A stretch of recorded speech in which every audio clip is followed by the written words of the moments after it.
Alright, ladies and gentlemen, I hope you're all doing well, and welcome back to Heroes of Might and Magic Olden Era. Today, my friends, we're going to be breaking down the Hive faction, talking about their heroes, their units, some cool synergies I've discovered in my limited gameplay here, as well as the pitfalls of the faction, because I do think that this faction, I've been playing a lot of them, playing a lot offline as well. I think that the Hive is probably one of the hardest factions in the game to play, largely due to the fact that you don't have a super effective early game range unit with which to creep the map.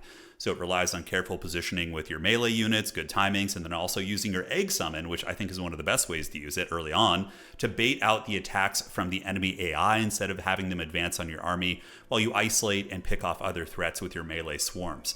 But a very rewarding faction. I do think they have some really good strengths. In late game, they can really pop off. They're incredibly fast. They can do huge melee swarms with like master level haste, for example, using tactics to basically deploy in your opponent's face and alpha strike them with high initiative. They do a lot of nasty stuff, but I think they'll be trickier for newer players because of the fact that their early creeping is going to be rough, and you can fall behind. But that's something that as you get more and more skill, you learn what enemy units do and how they path and their AI interacts with your units. I think the faction will get a little bit scarier for sure. Anyways, let's go ahead and break it down and talk about the heroes here. So the first one is going to be Hive. Creatures in your army deal 10% basic attack damage plus 1 additional for every 2 hero levels. So essentially, as this character levels up, your creatures are going to be doing extra damage with their basic attacks. Very simple, very unga bunga. Additionally, they deal 1% range damage and long reach damage for every 2 hero levels. So long reach is going to be your tier 1 unit, your parasite. He attacks, he tail whips them with his long reach attack, and your ranged is only going to be your worm creature. So overall, this character, of course, it does have basic offense, which is good, and favorable wind, which gives 20% damage to ranged and long reach attacks. But really, this character feels kind of mediocre to me. If you just want to go unga bunga, keep it real simple, and get the basic offense, sure, that's cute. You're going to be getting damage, but favorable wind and augmenting your range with this faction seems very lackluster. Your long reach character is incredibly squishy and usually is targeted by AI very quickly. And your worm is a huge investment to turn into a range unit. So that's not going to be for later on. Ultimately, I would rate this character on the lower end of the spectrum for sure. Next up, we have Maelstrom. Reaver growth in your cities is increased by 1. Under his command, Reavers get attacks. They gain speed, initiative, and HP. Also, they get additional attack and defense as you do scale. And this guy is not a bad choice. He has insight, so he levels up quicker and can augment your Reavers. The reason why I think this guy's going to be decent is because Reavers are one of the best units on the roster. They're extremely good. You can upgrade them so that when they kill a unit, what they do is they get to take another turn. So this is something that when you give them, especially Blessing, because they have a huge variance in their attack profile, so they can hit super hard or very, very weak as well. But if you give them something that gives them the maximum damage, you go in, you alpha strike something, and get another turn. You go in and attack again, and you can stack this with morale to get even more crunk. Now, I wouldn't say he's going to be the easiest character out of the gates because you start with a pretty small army. With those guys are not tanky, the Reavers. They're a very finesse-based character, but man, if you want to play that maniacal Reaver build where you're getting bonus attacks, and we'll show you that those units later on when we're going over all the units. But dude, it is so freaking cool and very powerful. But yeah, I think he's kind of a middle tier hero. Maybe could be somewhere in that ballpark because it is a little bit harder to pull off and you're putting all your eggs in one basket, right? You're playing against a player in PvP. They know you have this guy and they just, do something to mitigate your Reaver with magic or abilities and you're going to have not as good of a time, right? But still a very cool character. So next up we have Nor. When leveling, he gains 1 additional attribute point for every 2 hero levels and he gains 5% XP for every 2 hero levels. He does start with Battlecraft. Battlecraft's pretty good for this faction. Often you're going to be waiting with your range units, waiting for them to take their actions before you alpha strike. And he does have Impending Fate. Deals damage to all enemies. Each stack takes 20 damage per creature tier. So not terrible. This guy's just like decent, very, very simple. Just going to be getting additional attributes and leveling up quicker. And he does have Battlecraft. So nothing too exciting here, but he looks pretty cool and has a super pimp hat and an awesome beard and mustache as well. Next up, we have Zoran the Self-Founded. Worms growth in your city is increased by 1, or worms, I should say. So it just makes your worms better, as you can see. He does start with basic Nightshade magic, so there's some cool synergies with that. Nightshade magic is, I think, one of the best. Haste is very good with this faction. I think that's pretty top tier, but also Nightshade magic is very good because of the fact that it gives you access to the Eclipse ability, which can shut down your opponent's range shooting, so then you can dive in and really karate chop them. I personally am not a huge fan of this character because I don't like starting with just 2 units. Gives me a lot of anxiety. Yes, they're very tanky, but Yeah, I mean, if you really like the worms and you're a worm enjoyer or worm, go for this guy, man. But for the same reason I don't like the Hydra hero where you start with 2 Hydras or the Dread Knight guy, I just don't like starting with very narrow armies like that. But I'm sure somebody will crack the code on him. Now, this actually turned out to be my favorite hero on the entire roster. And I think he's going to be sleeper MLG pro gamer hero that you are going to be seeing picked a lot because he addresses like all the early game weaknesses of this faction. His heroic strike deals 10 damage, plus 10, plus 5 more for every 6 hero levels. Additionally, it reduces the target's initiative by 1. So when you get him, you get basic combat. When you level up basic combat once, it gives you ability to get free heroic combats. And then when you level it up one more time, you can get the ability to reset it when you kill something. So his heroic combats are just going to be cleaving through units you didn't quite finish off, resetting the cooldown, and it gives you an early game harass tool. Like it addresses the range weakness in the early game. It is so good. He looks like, you just look at him and you're like, oh, he's like, okay, he hits you better with heroic strike. But I'm telling you, for what this faction struggles with in the early game, don't sleep on Big Pimpin'. He is very, very good. So next up we have Tabby. Her summoned fire larvae have additional health and basically just scale in terms of durability. And she has advanced swarm summoning. It's a super fun mechanic. And honestly, this is something that I haven't experimented with too much. But you can essentially summon these eggs. And then if the eggs are left unimpeded, they summon a swarm. And this can get out of control in the late game. I would say she's more of a late game hero. Because of just how crazy that can be. In late game fights that tend to drag on, when you're dropping an egg every single turn and your opponent has to decide to waste their action economy on it or suffer like a stack of 100 of these things, which you can scale with your law tree, it can pop off and it's really fun. It's honestly a mechanic that I think I need to explore more before I really say if it's like super strong or just kind of average, but I personally like it. And yeah, if you really like that aspect of this faction, give it a try because it's going to be stronger out of the gates. And your fire larvae are pretty expendable. I mean, you can, against melee stacks, you can also sit back and get abilities that generate focus out of the gates. And then you just, spawn the larva and cackle. It's great. It's a lot of fun. All right, next we have Lo, the lunch lady here. Locust growth in your city. So she's all about locusts. And locusts are a good unit. Defense is an interesting synergy with them since they're so aggressive. But the locusts, they basically have double strike. So yeah, it's just if you want to get a bunch of locusts fly in and use some synergies with double strike, for example, augment their stats and really just punch things in the face. It's cool. I think it's going to make early creeping a little bit tricky since they take a ton of damage on the retaliate. But overall, it's a fine character. And if you really like the locust unit and want to build around it, there you go. All right, Gold Tongue is good. Morale characters are generally very strong. Friendly creatures get +1 morale, and they have a higher chance of triggering positive morale, 2% per morale point. And this faction does have a number of things. For example, the Reaver unit that I was talking about, which we'll go over a little bit later, has an ability to max out its morale. So you can stack this with Gold Tongue and just get tons of overlapping attacks. And yeah, morale characters are we know how they work. You just build all the morale synergies you can, get double attacks, and just pray to RNGs to set you're going to get it. Next up, we have Abagor, the Duke of Battle. In the tactics phase, he has +1 hex to creature placement range and can see the positions of neutral armies, which is great.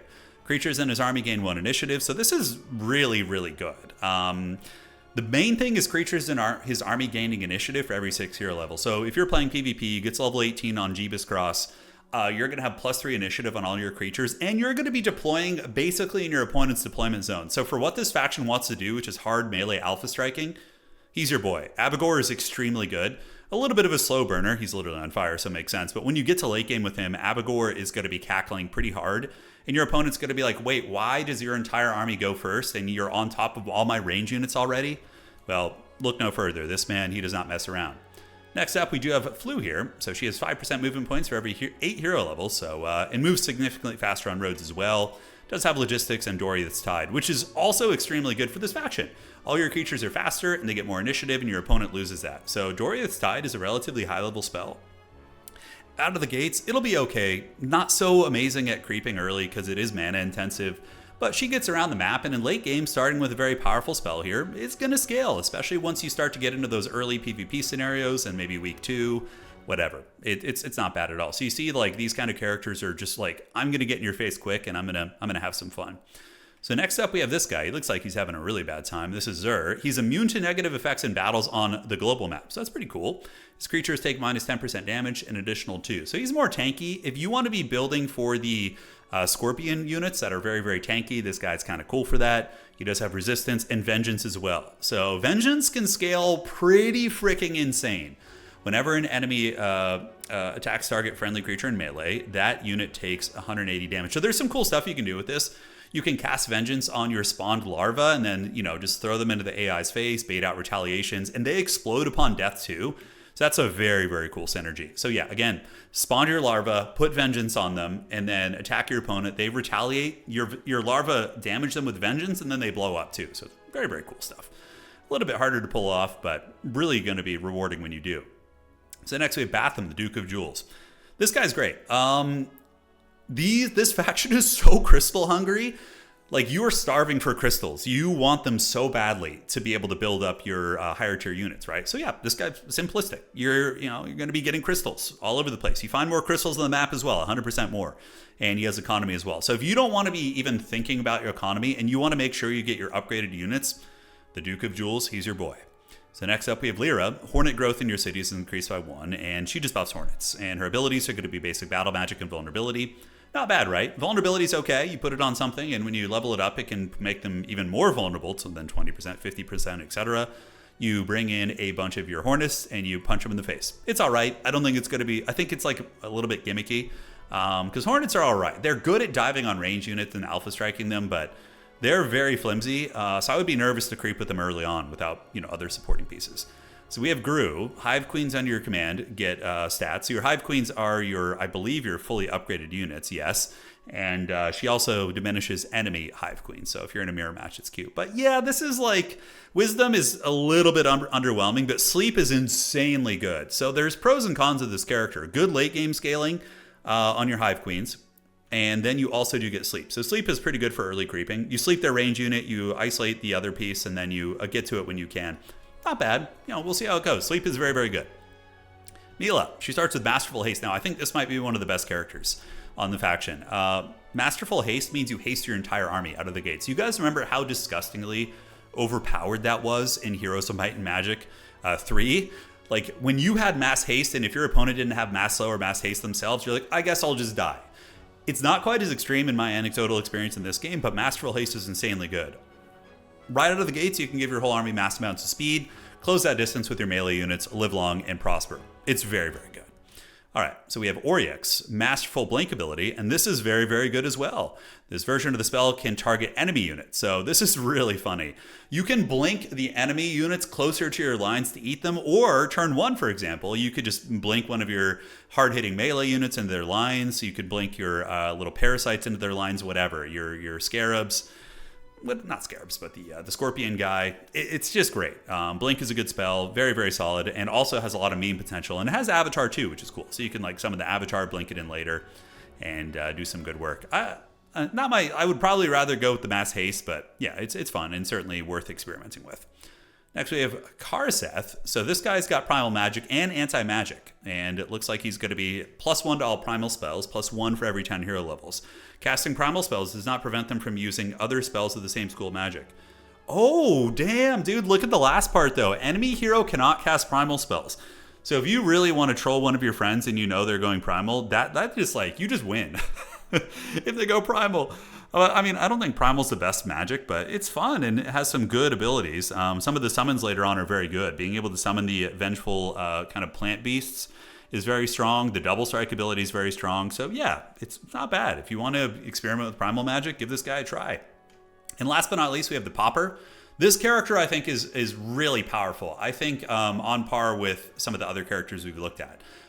So basically, this is the one I played against Professor Pone on stream. Friendly creatures get +1 speed, +1 for every 8 hero levels. So when you are getting up to level 16, 17, your entire army is going to have a 3 additional speed. And you get battle magic, which is very good in Fireball. But yeah, just natural speed is amazing. It's good. And you don't have to cast anything to make your creatures quicker. Yeah, you just have a really, really fast army. You get in there quickly, and it synergizes with the faction. So yeah, the heroes are fun. I would say some of my favorite heroes. I'm a huge enjoyer of Curse and the Duke of Rage. I like the morale character as well, and Abigor, the Duke of Battle, for tactics. Just being able to deploy in your opponent's face is super, super good. Other characters that I liked quite a bit that I played, yeah, Pauper is really good, and Mila, I think, is also amazing as well. So yeah, Pauper, Mila, Curson, and then the other character is Abigor. Those are the ones that I would recommend. I think they're just very strong and very smooth, but Yeah, still a lot to learn. All right, guys, so there's the hero breakdown. Now we're going to go take a look at the units. All right, so here we are taking a look at the Hive City. Their support building is going to be Beelzebub's Hand, giving you attack to any visiting hero. And then other unique buildings they have are the Sacrarium Redditi. So allows you to revert a hero to level 1 once. The hero receives permanent bonus to their attributes that depends on their level at the moment of the ritual. So going to be decent in a very, very long form game. All right, so we're going to now break down all of the units here, guys, and take a look at the recruiting of the creatures. So firstly, you have the Parasite. The Parasite is a Hive spawn, which is going to be the unit type, so we won't go over that going forward, but it just can matter for various purposes. But he's long reach, so he's one of the few units that can benefit from your ranged hero, for example, buffing them up.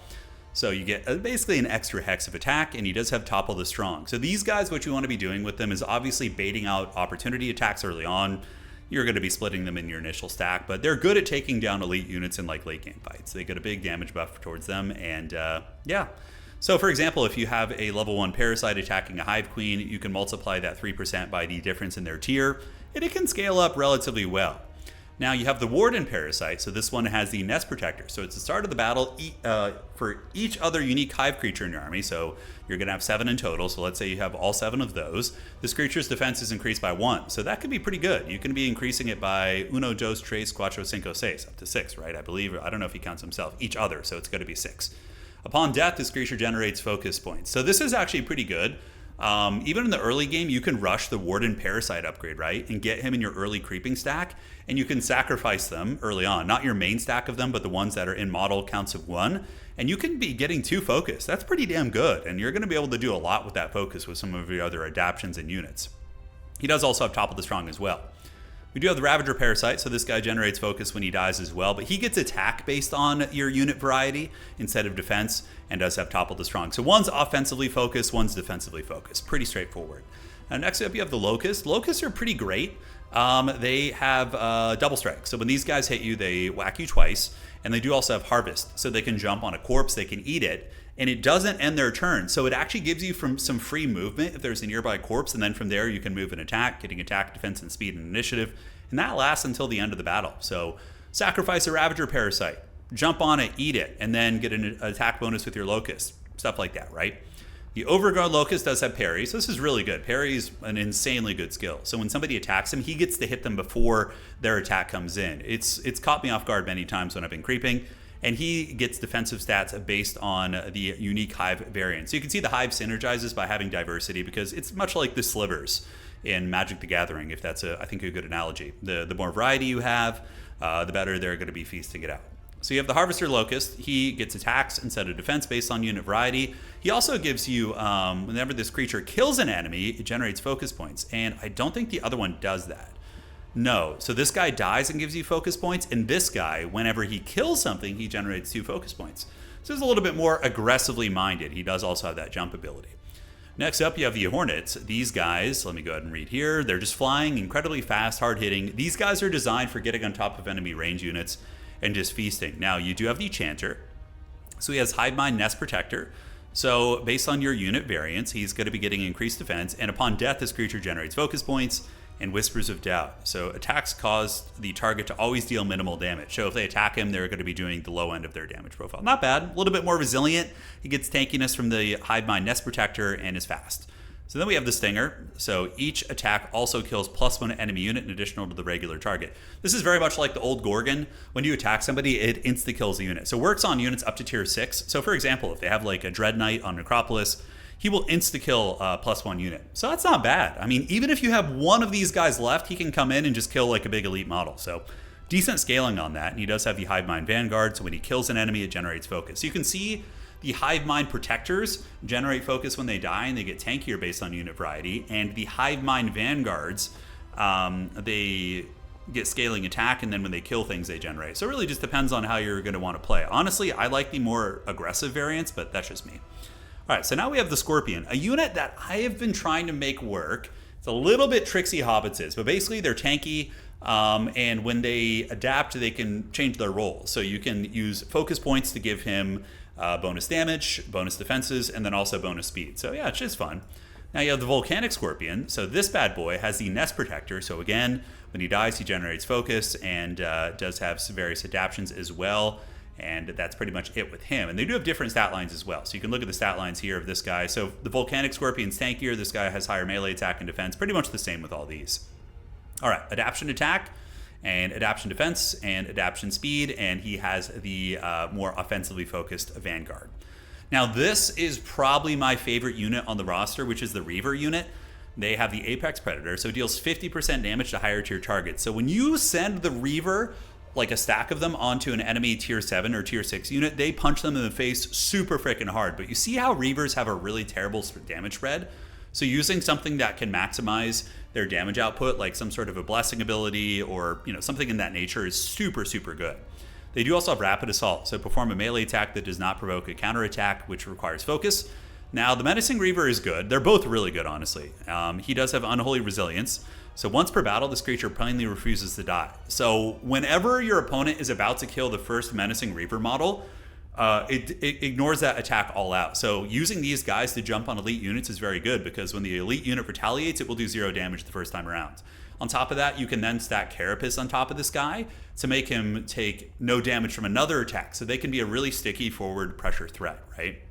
He does have Rapid Assault and Terror. Prevents lower tier units from attacking this creature until the end of the round. How cool is that, right? So if they, like tier 1, 2, 3, and 4 cannot attack this guy if you use this ability. That is really freaking good. Remember, sacrifice your Ravagers on the Guardian ones, get some focus, and then send Homeboy in with Terror, and he can't be attacked by low tier units. And remember, a lot of armies in PvP, they might not have high tier units in every battle. So this guy is just like, yeah, you just can't hurt me, dude. So freaking good. And the Maniacal Reaver is my favorite one. He has Murderous Glee, so when he kills an enemy unit, it immediately gets him an extra turn. This ability cannot be used 2 times in a row, but morale can affect this additional turn, so you can really pop off and get triple attacks if you go for a morale character. Rapid Assault and then Beelzebub's Blessing. This creature gains maximum morale and luck, so you can get 3 rounds of attacks on him. Pretty freaking bonkers. A really swingy character, less consistent than the Menacing Reaver, but very Chad and very fun to use. All right, so next up we have the Worm. He blinks, so he ignores all terrain on the map. He does have Corpse Eater, so when you get to a destination, he can devour a corpse there. And it also resurrects dead models, which isn't bad. And Demonic Stench, so enemies get their luck penalized when they're near this bad boy. Now, you have the Devourer Worm. He has the Protector trait, so again, more defensively focused. He eats the corpses, as is usually the case. Demonic Stench is more aggressive at -2, and if target enemy creature has... This is really good. Fewer than 40% of its original models, it is instantly destroyed. So let's say there's like a stack of angels and they have gone down to 3 out of 10 models. He instantly just kills them. And creatures this way don't leave corpses because he eats them. But that's really, really good, especially for big stacks and heavy hitting units that you're able to get down. It can help you clutch a battle for sure. Then you do have the Pyroboros. This guy is one of the few, pretty much the only true range unit on this faction. He does have the area strike, so it's much like the upgraded Magog, or I believe from Inferno was the one that has like the AoE damage. He does have Duelist, so it's very much like the Medusa as well, where he's very, very good at melee too. He has Blink, so if somebody ties you up in melee, you're like, I'm just going to teleport across the map with my freaking 8 movement and just get whatever. And then if you have the hero that gives +3 movement, you could just go basically the whole map. Now abilities, Hive Mind Vanguard, so going to be more aggressive when it kills things. Corpse Eater as well, and it does also have Demonic Stench. I personally like the Devourer a little bit more, although getting a range unit does give you some very missed ranged attacks. Now, we have the big Hive Queen. Soul Assimilator is so fun. At the beginning of the battle, it gains a bonus for every faction you're fighting on the other side. So if your opponent is mix and matching units, this character scales so incredibly hard. And there's ways to double these bonuses too. And I think the Hive Queen might be one of the best tier 7 units in the draft format, because people typically draft diverse armies and you just get all these buffs, right? It's really, really good. You have Beelzebub's Agenda. So the hero deals 25% magic damage, which is great. So just having one Hive Queen on the battlefield massively augments your magic damage. Squash the Weak, so you get scaling damage based on beating up low tier units. You have Blasphemous Adoration, so double this creature's soul assimilators. When you do that, all of these bonuses you get from fighting different unit archetypes is doubled. So it's pretty good. But Contaminating Blast is where it's at. It deals 50% of its basic stat damage as magic damage to all creatures within 2 hexes. So it's a massive AoE. So this is really the bread that you want to be using. That Contaminating Blast is super good. So you have the Hive Mother. The Hive Mother has the Protector trait, Soul Assimilator, and Beelzebub's Agenda, of course. Squash the Weak, but let's look at the unique abilities. So doubles the Soul Assimilator. And then all friendly creatures gain the same ability. That is insanely good. And did I actually miss that here? No, okay, so it's just for the Hive Mother. That is crazy. Your entire faction is going to be getting your benefits of Soul Assimilator. So if you're fighting a Grove player, then your entire battlefield is getting +3 luck and morale. Dude, that is cracked. That is very, very good. And it only costs 1 focus to do it, and it doesn't end your turn, so you can do other things too. Now, her Contaminating Blast does 100% basic damage instead of 50%. Crazy good AoE. And then you have the Promise of Love. When cast on an enemy, reduces its speed and initiative by 4. When cast on a friendly creatures, it buffs it. This one's not bad either. I mean, it can reduce their speed down to almost nothing on enemy units and lower their initiative. We do have the Hive Huntress. So the Hive Huntress is going to have Soul Assimilator, Beelzebub's Agenda, Squash the Weak, Swift Strike. So enemies don't get to counterattack, and you have the Blasphemous Adoration as well. Quadruples this creature's Soul Assimilator. Okay, so this is the more selfish variant. You quadruple it, so you can get like 100% attack bonus, for example. And then on top of that, enemies don't get to counterattack. I personally like the Hive Mother. I think the force multiplying effect is really, really good. But yeah, that's huge. That's very, very good. So now let's go ahead and break down the law tree or the tech tree for this faction and begin here on the left-hand side. So of course you do have resource riches like every other faction, 1 and 2. But as far as the unique abilities go, we do have the laws of the Hive. So requirements for unlocking higher level laws are reduced by 2. So normally in order to get to the next tier, you can see 1 of 5, 1 of 15, 1 of 30. You're going to be able to reduce this by a maximum of 4 once you do get it going. So that's kind of cool. You can skip tech, get some of the good stuff. If there's going to be a really big timing or a fight coming up, you can jump ahead. I don't hate it. Now you do have Mana Devourer, so your hero spells cost -1 mana, so that's pretty good. You can spam a couple points in this and your spells are going to be much cheaper, which gives you very good sustainability on the campaign map if you're playing a caster character. And you do also have your Hive Hero see exact information about neutral squads. This one I think is something that is maybe useful if you're playing on like Jeebus Cross, for example, and you're about to make your break. You can see exactly what you're up against. You can see how the stacks are put together. It's all right, but something I don't think that you're going to be wanting to rush. You, of course, have tax collectors for money, mining crystals for crystals, focused reserves. This is really, really, really good with this faction. I think this because it allows you to spawn eggs on turn 1. So the egg spawning is one of the core mechanics for this faction, which we'll go over in a little bit more detail here further on in our guide. But yes, it allows you to start with focus charges, which is great. It's good for most factions, honestly. It gets your adaptations quicker. You can lay more eggs, spawn the eggs prematurely, and pop them out. It's very, very solid. Ancient Power, primal spells are +1 level. So primal is kind of the lore of the faction of sorts. Every faction typically leans like Castle, for example, or Temple, whatever. Temple, it's the same thing. Temple leans towards like daylight spells. These guys like their primal stuff. However, I actually think that like it's not necessarily the best lore of Magic for the faction, but again, very, very early opinions there. Evolve, Adapt, and Overcome. Upgrading your Hive creatures costs 10% less gold. Recruiting upgraded creatures is discounted by the same amount. So not bad. You know, kind of a late game. You have a bunch of cities, you have a ton of law points, put it in there. It'll save you money in the long run. Natural Selection. So this is kind of a cool element of this faction. You can get your external dwellings to pop off.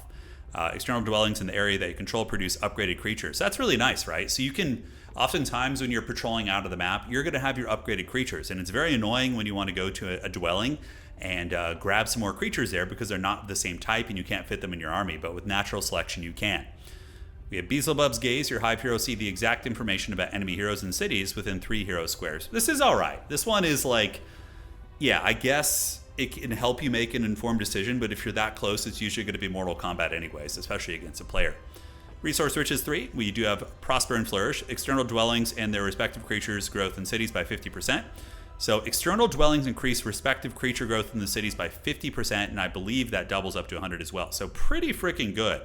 Definitely you can see a combo with the the dwellings nearby, and just you're playing as Swarm, like a Tyranid, a Zerg faction. Getting that extra population is crazy, crazy strong if you're playing in a longer game especially. In here you can get your magic increased. Your Hive magic is going to be 10, 20, and 30% increase. So yeah, cost reduced spells for Mana Devour, and then also getting the Hive magic. Some factions cannot get tier 5 Mages Guild, but Hive has a bit of a magic element to it. So this is what I really like. There's a combo here that I think is amazing. So you can get your creatures +3 attack and +3 defense. So this is so good for playing a battle mage, right? Because the mage characters typically have weaker armies in general, but with Hive, I've noticed their scaling is pretty good in that way. You're able to get +3 defense, +3 attack, and then you combo that with Great Conquest down here. And then when you max out Great Conquest, all of your units, when you're in territory you do not control, is going to be +6. So your entire army is getting just a massive buff. +6 and then +3 here. So it's going to be +9 to both primary stats. Insanely good. And, but when you're playing with this, you want to take the fight to your opponent, right? So that gives you the larvae dealing 100% more damage on death. So when the larvae are destroyed, they blow up, and you can actually detonate them as well. So this is not a bad one, honestly, especially if you're leveling up your advanced summoning. Elite Parasites increases their HP. We have Elite Locusts giving them speed. You get initiative on the Hornets. Scorpions get morale and luck. These guys get morale and luck as well. And of course, all these increase the spawning. You get luck and morale on the worm. And then you get double attack on your larva. This is not bad at all. I mean, the larva, they pack a punch, especially in numbers. And the queen is going to get damage and HP. Great Conquest, we talked about, just huge damage buff there and defense. Infernal Rage is going to be giving you damage on your creatures. The chance of morale or luck triggering from friendly creatures is increased by 1 for each of their morale and luck respectively. So again, pretty good for those double attacks and those melee focused armies. And summon larvae provoke adjacent enemies to attack them. So that's really good. So when you have enough focus, you can summon the larvae, you can prematurely hatch them, and then your opponent is going to be provoked to attack them over other units. It's like a taunt ability. That's crazy good. So some fun synergies with this faction. It's definitely more advanced stuff, I think, compared to some of the other factions, but very, very rewarding. All right, so now we're going to show you guys a quick little look at the egg summoning mechanic. All right, now it's time to showcase the Summon Swarm ability and show some of its applications here. So for this, we are going to be using the Tabi character who does specialize in this ability. So we do have some upgrades. One upgrade is going to be giving them additional damage per model. And the hero does also gain luck and morale from the Hive power, which again, this faction does have some nice synergies with luck and morale. So very, very fun stuff indeed. On top of that, we did also go down the law tree and we rushed the ability here, the Laws of the Hive, which allowed us to get the focus reserves quicker. So then we start with extra focus charges. So very, very fun stuff indeed. So let's go ahead. We can do this battle, but we're actually going to fight it. All right, so the battle is on, and we are going to be starting with the Expert Swarm Summon. So this takes 1 round to hatch. Now, typically, you want to do it at the end of a round, right? That's going to be the safest way to do it. You wait till, this guy's activation, you drop it, and then it guarantees you get the summon. But there are going to be times in which you want to use it to put in front of an enemy AI because they'll attack it instead of running up the battlefield, or attack it instead of attacking one of your other monsters, which is very, very good. All right, so in this case, we can go ahead and just drop it here. They're not going to be able to reach, so we will drop it just right over here. It's going to be fine. And we can move you up and move you up a little bit. Yes, yes. This is going to be a relatively sloppy fight. We're just kind of showcasing the egg. We're not going to be going big pro gamer plays here, right? So let's wait, and yeah, we'll do that, and we will do that. And the spawn is based on your army, basically. So now, when this guy finishes, it is going to be spawning here. Now, this guy does have the protector, so we get focuses when he dies. So what we can do is we can send this guy in. Check it out. He's going to get boinked, and then that will give us some focus as well. But check out the hatch right there, all right? So we do see the fire larvae are now out. 32 is a decent number. They do have the blow-up ability, the self-destruct, and they can jump somewhere and blow up, which requires a focus charge to do. All right, so elsewhere on the board, we could attack in with the big dog, but I really just want to kind of show you guys what's going on with the egg mechanic here. This guy's going to do his thing, and we are just going to wait over here. I could go do the long reach attack, but that's fine. So let's pull back, and he's going to go boink that guy. Doesn't really matter. So now we have you, and check it out. They actually do some decent damage, and when you want them to end up getting wrecked, right? So then, we could drop another one and just keep swarming on the battlefield, right? This guy will probably go this way. It's fine. Doesn't really matter. Again, we're just showcasing that. Move it down this way, and we can use the adaptions as well, but that's kind of just another mechanic. All right, morale, and we want to wait till the last activation. Then what we do is we drop another egg right here. Check it out. And then we just, can pass the turn, essentially, and boom, we spawn another one. So you can see how that can get kind of out of control, and you can, do things that basically make them last longer because they do have a duration on these guys. You can see they do last for a certain amount of time. But in this case, yeah, we just attack and watch. He's going to detonate, do AoE damage, and you can see he did AoE damage against everybody there. And we can also do the fiery embrace. So check it out. He can jump and blow up on them. And if I didn't have fast forward on, it would actually show like a proper animation for that. But yes, you can see you can use it as a bait or at the end of the rounds to get the egg summons out. And it's really fun, honestly. I've had some games because they last 2 turns, but there's tech you can get that make them last 3 or 4 turns. And then you can also get tech that lets them do double strikes. So they can really get pretty obscene because in late game fights, you're spawning 150 of those little gremlins. And when they blow up, they'll like one-shot units. It's very, very fun.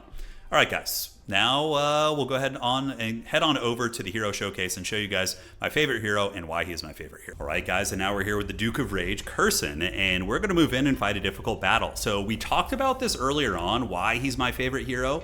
So I want to illustrate to you how good this intimidating strike is. So we do have expert combat. The character is only level 7, so it's pretty early on. Heroic Strike is free. It costs 1 less charge, and on top of that, once per round, after killing an enemy with Heroic Strike, it refreshes. We can cast it again, which is so incredibly good at creeping, and it really addresses the weakness of the army. So the army I have right now, it's pretty terrible, honestly. It's, you know, we lost some units. We're still kind of teching up, building up our bank, building up our infrastructure. In early game, your armies usually do suck. The big skill set of this game is squeezing as much value, mitigating losses as you can with crappy armies while kind of balancing your economy and different things like this. So what we're going to do is we're going to move in here, and obviously the auto-resolve is fine. We're going to lose a couple units, but we're going to show you why the auto-resolve is good for us. So let's go ahead and jump in, do a little bit of this, a little bit of that. Yeah, we could just move these units up to be ever so close to these guys. Looking great. And then we can get going. So Heroic Strike, we want to look for anything we can one-shot. So here, we can one-shot you. And guess what? It refreshes the cooldown, and we can one-shot you. It's so good. It's so good. All right, so from here, we just kind of wait, see what they do. And again, we can be degenerate about it and just like kite into the corner. And yeah, we can totally do that. So we're going to move back a little bit, move back out of range, move back and move back. And we do have morale as well. It's always good. We can leave you here, although I think we can move up ever so slightly. Yeah, I think that guy will not kill any models, but we can wait on you and just wait. And we can do this and we can do this. All right, so here we are with another turn.